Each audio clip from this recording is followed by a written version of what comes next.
Hi, and welcome to another episode of Hot Takes with me, the Silver Fox. We have got an absolute ton of news to get through. There are so many stories. But we're going to start with one that has been rumbling on now for some time. It was kind of begun with Fergus Ewing, although there were murmurs before that. But Fergus Ewing was the first of the big guns to come out and say that the deal with the Greens needs to end. Then others came forward, and most notably Kate Forbes. And then, of course, just yesterday, it was Joanna Cherry. They're all saying that the deal with the Greens is wrong and it is damaging. Humza Yousaf, of course, is personally tied up with it. He has stated that it's worth its weight in gold, that he wants to keep the deal, and he will do so, until the bitter end.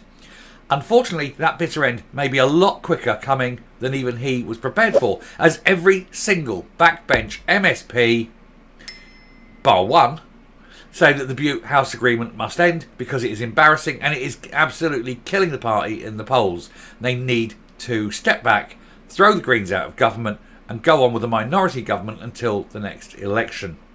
What does this do for Humza Yousaf? Of course, as I said, he's tied himself so closely with the Bute House Agreement. This could indeed be the straw that breaks the camel's back and leads to another leadership challenge. We can but hope. But we'll see what's going on, see what the state of play is, and see if it is the beginning of the end of the Bute House Agreement. Here goes. So, SNP backbenchers fear deal with the embarrassing Scottish Greens is killing the party, with just one backing the Bute House Agreement. Humza Yousaf is coming under increasing pressure to ditch Patrick Harvey and Lorna Slater, with the likes of Fergus Ewing, Kate Forbes and Joanna Cherry all raising concerns. And now, as I say, all those backbenchers are doing it. Everyone is clamouring. Humza Yousaf has got no option really but to ditch it. He's going to come under constant pressure because these two are absolute morons. They're damaging. Every policy they admit is a failure. His wild-eyed heat pump idea would be utterly devastating for the country as a whole, and to individuals it would be destructive beyond belief. So you do need, I think, and for the good, not just the good of Scotland, for the good of the whole of Britain, you need to get rid of the leprechaun of Leman and Jeffrey, because they are just so dim. Anyway, the SNP backbenchers fear the Nats deal with the Scottish Greens is killing them, with just one backing the Bute House Agreement. Be nice to know who that one is, wouldn't it? Leading the charge is former Minister Fergus Ewing, MSP for Inverness and Nairn, who wants to see a vote on the deal at the SNP's conference in October. He's been backed by other high-profile Nat voices, including Kate Forbes and Joanna Cherry, all for different reasons. I mean, a lot of them are doing it because these people are just bonkers, or they see them as being the little green tail wagging the big yellow dog, or in Joanna Cherry's case, it's their sort of a social stance, their intolerance they have towards gay and lesbian people, their denial of free speech, their denial of democracy. Effectively, other people see it as basically they're looking at their majorities and they're seeing their majorities slipping because of the damage that the Greens are doing. But anyway, many SNP figures are understood to be unhappy at how much power the Greens exercise in government, while policies being pushed by Ms Slater and Mr Harvey are proving unpopular with the public or have been completely botched. Both the Gender Recognition Reform Bill and the Deposit Return Scheme have been huge failures for the government, with some nationalist voices fearing the green tail is wagging the SNP dog, which I've just said. Anyway, now it appears that many other backbenchers have major concerns. And the thing is, he is only the leader by consent. And if he's pushing something that the vast majority of the party don't want, then he's not likely to remain leader for very long. And even he, thick as he is, must see this. The Herald on Sunday, here we go, they do name the one. The Herald on Sunday has reported it contacted every Nat MSP who is not part of the government for their own views, and only John Mason giving it the thumbs up. So he is the only SNP backbencher who is pro the Bute House Agreement. I think when presented with this, even he must now see that the game is up and that it is going to be over very, very soon. Possibly the next few days. Who knows? Even then, the controversial Glasgow-Shettleston MSP only went as far as to dub it the lesser of two evils, as it stopped other parties ganging up together just to give the SNP a kicking. So he was only endorsing it because just because it gave them the majority, not because he thought it was a good idea. According to the paper, one said the Greens were killing us, while another described Miss Slater, the Circular Economy Minister, as embarrassing when she's at the dispatch box. She sits and she gets a piece of paper, right? So instead of giving an impassioned speech from the heart, she's done the research, she just sits there and goes, and just reads it out loud like that. Because she hasn't learnt what she's talking about. She doesn't really know what she's talking about. She has no passion. But then she's not very bright either. That doesn't help. Anyway, she's faced criticism for constantly reading, look, the very next line, constantly reading pre-prepared scripts, and we're on the same wavelength here, aren't we? Big brains. As not being able to answer questions. Earlier this year, she survived a vote of confidence at Holyrood. And even Kate Forbes voted in favour of her, but now Kate Forbes is like, I kind of wish I hadn't. In fact, the only person on the SNP-Green side who did not vote to support her was Fergus Ewing. So it seems he's one of the very few honest MSPs. Anyway, the politician is reported to have said it was quite embarrassing and people felt embarrassed. You're used to sitting and you're never going to agree with everyone someone else says. Or you might think, well, you didn't do so brilliantly, or, then maybe they didn't quite perform that well. But that feeling of actually wanting to ground, to swallow you up as you're sitting behind someone, is quite difficult. Yeah, when you're sitting there and you're listening to someone speak and you're like, oh God, no, please shut up. And they all have it. And all the backbenchers are seeing it. And the backbenchers are looking at their majority shrinking every time Jeffrey opens her mouth. Others said those who were not enthusiastic about the deal had seen their worst fears played out. They added, the Scottish Green Party has got pretty extreme views on a number of topics.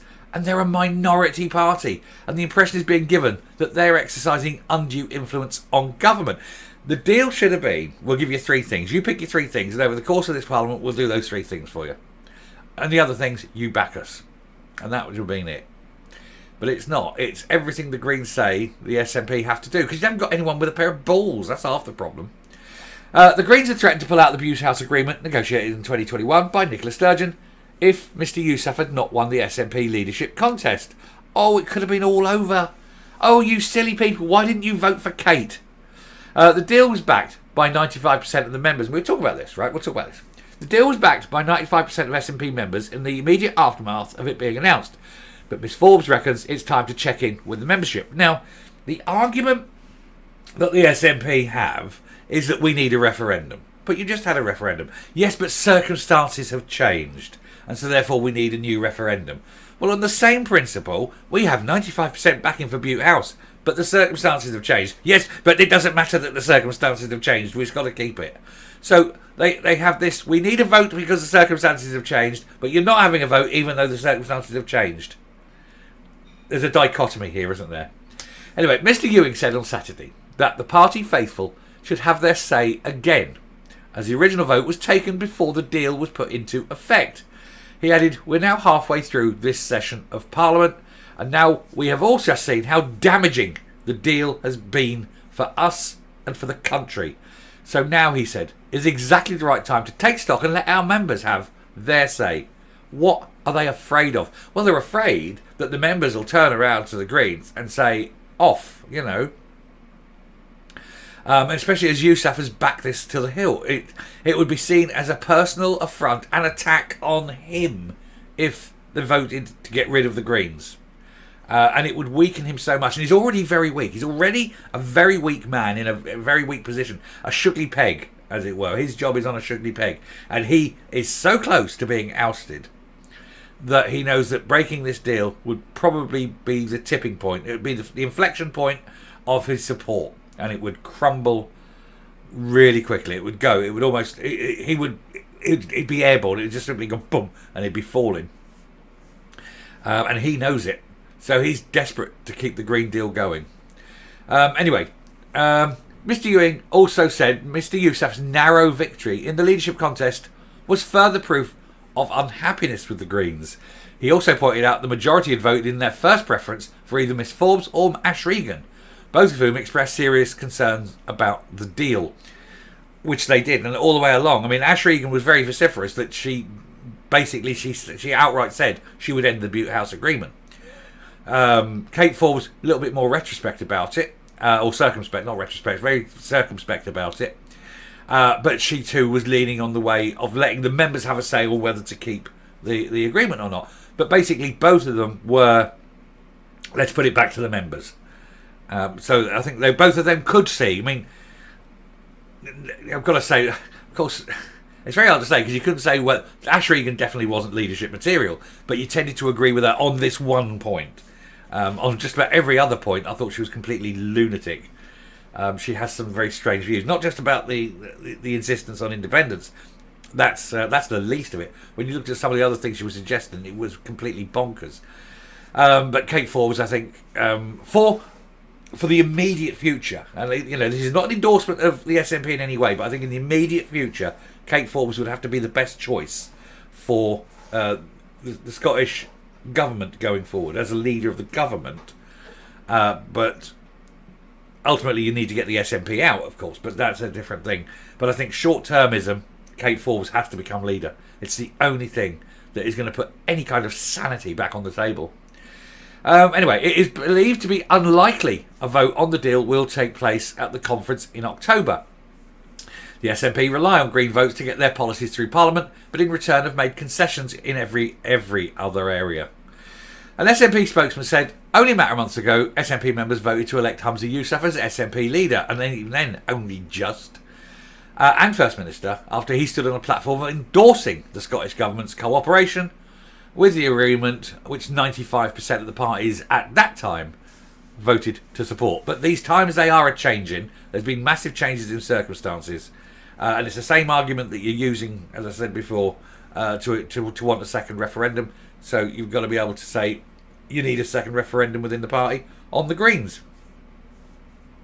The Scottish Greens described Mr Ewing's comments as tiresome and an irrelevance, and he claimed that he had a questionable record. Well, yeah, they may be tiresome and they may be a questionable record, but they're not irrelevant when you consider now how many party members want you gone.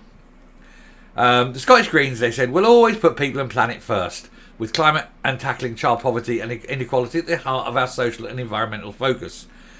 Well, it's just been shown that that's not the case. Poverty is the worst thing you can do for the environment, and their one proposal about heat pumps is guaranteed to keep Scotland in poverty for generations. So, not very good for the planet. And then they're talking about a load of old crap that they say that they're great and they're fantastic, and they are the saintly ones. And there they are, soon to be out, soon to be gone. Good. Ain't it good? And they can both sod off to different places. He can go back to the IRA and she can go back to Alberta. I shall stop and come up. So, how long do we think it will be? Will it be this week? Will it be next week? We know it's coming and we know it's going to happen. And the moment it happens, it weakens Humza Yousaf so much that I think at that point there will undoubtedly be a leadership challenge. And this time I think Kate Forbes will most definitely win it. There's no other option. There's no other leader. There's no one else of leadership material. I know Stephen Flynn wants it, but even he just doesn't have it. He doesn't have the charm. He doesn't have the wit. And he's not at the heart. I mean, he's out on the extreme, down in Westminster, away from Scotland, away from the heart of the Scottish government. And if you're going to have a leader, that leader needs to be at Holyrood.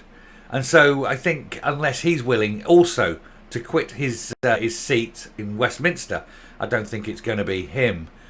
Blackford wants to come up and maybe go to Holyrood. Mary Black wants to go to Holyrood. Neither of them, of course, are leadership material. So, there is no other real high-profile Scottish politicians which have got anything approaching leadership ability. You might argue Joanna Cherry, possibly. Fergus Ewing, great guy. I know, in terms of being like a man who is charming and can communicate, but I think he's just literally too old to be the leader now. I don't think You need someone from that era. You know, and I mean, I'm 56 myself. I think you need someone more in touch, looking to the future, rather than someone who's looking backward. And so I don't think, much as I must admit, come to respect Fergus Ewing, despite obviously the independence thing, but actually I do respect the man. But I don't think he's leadership material either. And the only one I can really see, honestly, is Kate Forbes. And I'm pretty sure, you know, she would relish the job. And I think short-termism, just for the remainder of this Parliament, she's the best bet. Anyway, I shall end there. Thank you very much for watching. It's gone on a bit long, this one, and it is the first of the day. So absolutely smash the like out of this one. We'll have this one up big, please. Get it out there, because we want everyone to see how precarious Humza Yousaf is now. So do hit that like button. And also do please hit the subscribe button. It's really helpful. We are pushing on, and we're moving on up. And so we just get the channel to grow. We can get the message out to more and more people. And hopefully more and more people will see not just the SNP, but what the Greens are as well. And see how damaging they are to the country. And thank you. So until next time, stay safe, stay well, and fingers crossed that the vote comes soon and we can get rid of the dwarf and Jeffrey. Bye.